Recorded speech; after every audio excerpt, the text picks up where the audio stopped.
Okay, picture this. It's a really long time ago. We're talking ancient Israel. Two armies face off.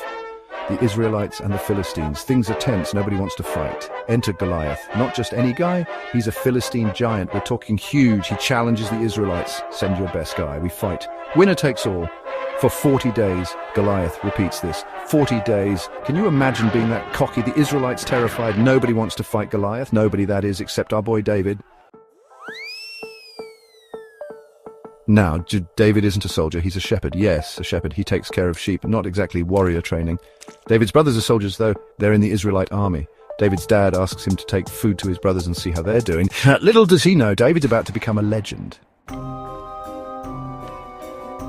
This Goliath guy, he's seriously intimidating. Think of the biggest, strongest thing you can imagine. Now make it bigger and scarier. That's Goliath. He's covered in armor. He's got a spear the size of a telephone pole. The guy's a walking tank. David, on the other hand, has, well, a slingshot and some smooth stones. Doesn't seem like a fair fight, does it? David hears Goliath's challenge. He sees the fear in the Israelite soldiers. He's furious. This giant is insulting God and his people. David volunteers to fight. King Saul's like, you sure about that? David explains that he's faced lions and bears to protect his sheep. He trusts God to help him win this fight too. See, David doesn't see a giant. He sees a bully who needs to be taken down.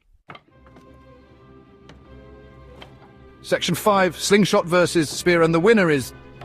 Here we go, it's the moment of truth. Goliath sees David, this skinny shepherd, and laughs. He thinks it's a joke. Big mistake. David runs towards Goliath. He loads his slingshot with a stone. He aims. He lets it fly. The stone hits Goliath right between the eyes. The giant falls. David runs up to him, grabs Goliath's own sword, and, well, you know the rest. Section 6, from shepherd to hero, David's life after Goliath. David's life changes in a big way after he defeats Goliath. He becomes a national hero overnight. People sing songs about him. He's the bravest man in Israel. This victory leads him to eventually become king himself. But even though he achieves great things, David never forgets the lesson he learned from facing Goliath.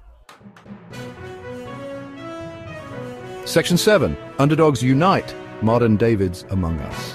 The story of David and Goliath isn't just some old, dusty tale. It's about the power of courage and believing in yourself, even when the odds are stacked against you. Think about it. Every day, people overcome huge challenges. Students fighting for their education, athletes with disabilities competing at the highest levels, doctors finding cures for diseases. They're all modern-day Davids. Section 8, why this old story still matters. The David and Goliath story is like super old. But guess what? It's still relevant today. Why? Because we all face giants in our lives. Maybe it's a bully at school or a big problem at work or even just a personal